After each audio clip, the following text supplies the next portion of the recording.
I was visiting my family on vacation. I went to the studios, and they had a casting office, and I just happened to walk in that day, and I said, I'm from New York, I'm here on vacation, and I auditioned, and after my audition, he looks at me and he says, would you be interested in doing a series? I was like, yeah, you know, and he said, well, I think you're right for this Superboy show we're casting. And I was like, this is bizarre, this is like crazy, and so I went to do the screen test, and I got the role. It was wild. He had, you know, of course, the bulk of the work to do. I got to play around and be funny, but you know, he had to be the through line for the story. You know, he knew his character and he was a hero the whole way. And I remember also that my hair has a Superman curl right in the middle of my forehead, and he doesn't. So he had to like get it permed or something, and constantly they were working on that curl. And for me, you know, I was standing right next to him, and they were constantly drawing out the curl and trying to cut it or, you know, stretch it out in the way they could. Well, John brought a lot to the Superboy character. I thought he was a really wonderful Superboy. We did like each other. I mean, we had chemistry from the beginning, and I think that helped out with the love interest of Superboy and Lana Lang throughout that first season. I feel like this is my problem, okay? Nobody in this group has a monopoly on problems. Share and share alike, remember? We met Stacy in a casting session, and it was like I said, that's it. She's Lana Lang. Stacy was just magical. When I first met her, she was such a beautiful young girl, but also, too, there was a really inner beauty in this young lady and a real wealth of desire to do great work. We had a scene at one point, and the camera started with her, and you know, I was off stage feeding her lines, and then we turned the camera around, and it was on me, and I'm acting with her, and she is giving it 100%. She, in fact, is crying behind the camera, and I was like, Stacy, you're working harder behind the camera than you do in front of it. I remember going up there and auditioning for Illya, and that was it. And then I got a call saying they want to test you, but with other Superboys.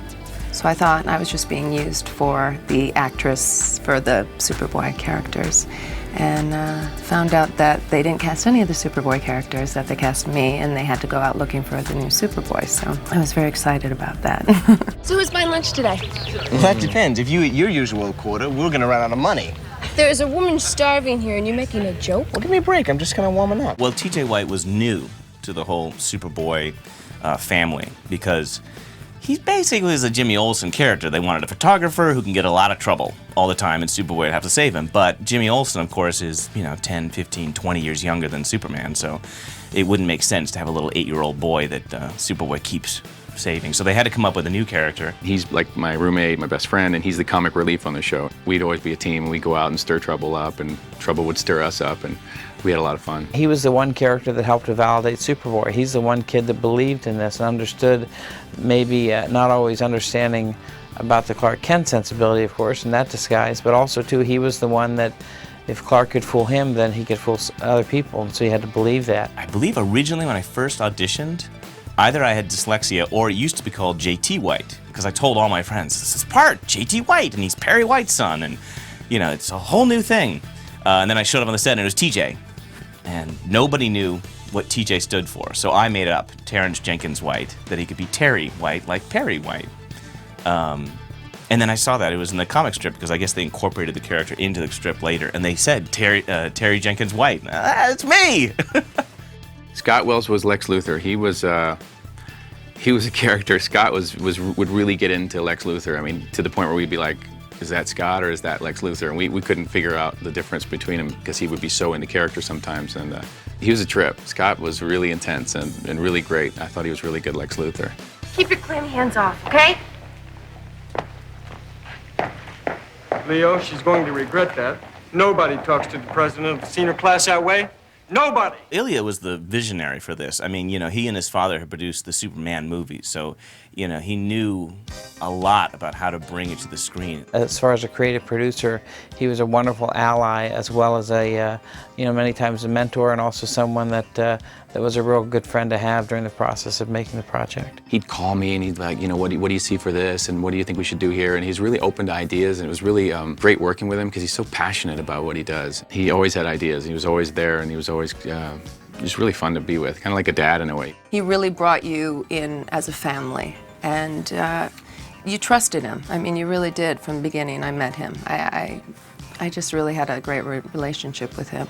I also started finding guest stars who were extremely famous, but weren't working that much, but were extraordinarily known, like James MacArthur, George Shakiris. I think Joaquin Phoenix was in that first season, and I knew that because I knew River, his brother.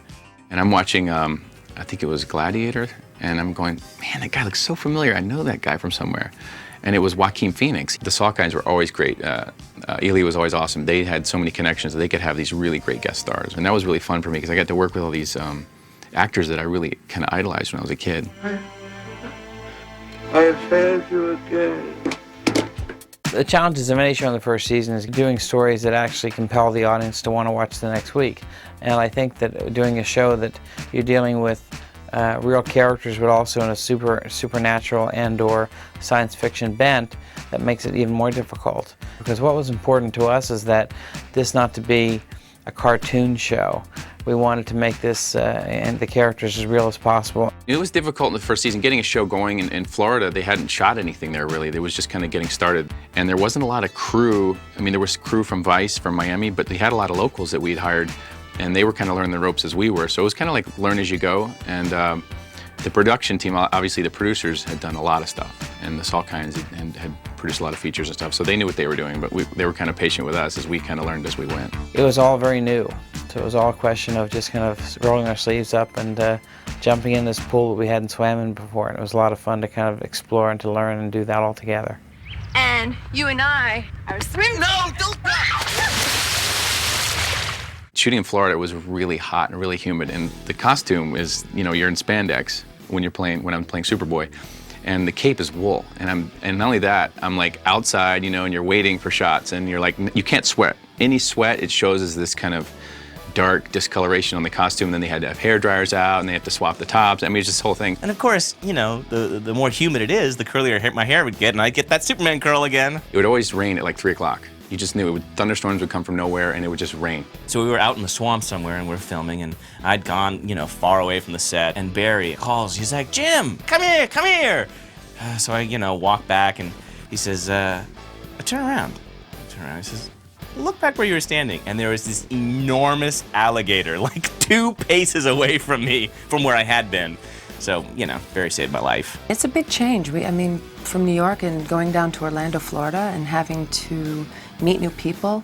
But it also turned out to be a really wonderful experience in that it became a family when you go on location to do a show. To me, it's all about not so much the location so much, but it's about the people you work with. This is the early days of special effects. This was a situation where wires were still involved quite heavily. We fortunately were able to get the wiremen from the Superman movies, led up by Bob Harmon, who was involved in the early days with Christopher Reeve and his wire work. And so it was all about really kind of finding dramatic ways to tell these stories and not relying on CGI or relying on special effects, because we didn't have that many that we really could afford. We had numerous costumes. We had a flying costume, which would allow me to put this harness inside, and then I'd hang from this crane, and they could move me anywhere on this plane, vertically and horizontally. So, but the crane couldn't move while I was actually flying. So, if you watch the shots where I fly out of frame, I'm always flying at an angle. I never fly like that.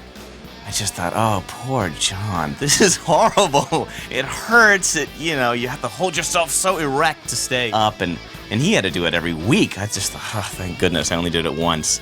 And at one point, they say, you know, James, we're going to put you in the harness, and we're going to just inch you up just to be a little bit above the camera, and then we'll just drop you a little bit, and, you know, we'll see your face. Like that. I said, oh, okay, great, fine. I'm up there thinking, how does one act like you've been falling? And they let go, and I went, ah!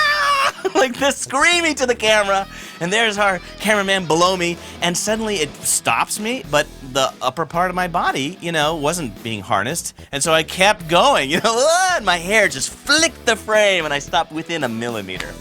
So somewhere there's a shot of me screaming to the camera, and it's real. It was hard. I mean, to keep yourself balanced. I remember our first flight that we took off on here. I'm thinking I'm going to be great, and I think I went floop, flopped right over. So I have to give him respect, or anybody who works on those wires. It's a tough job.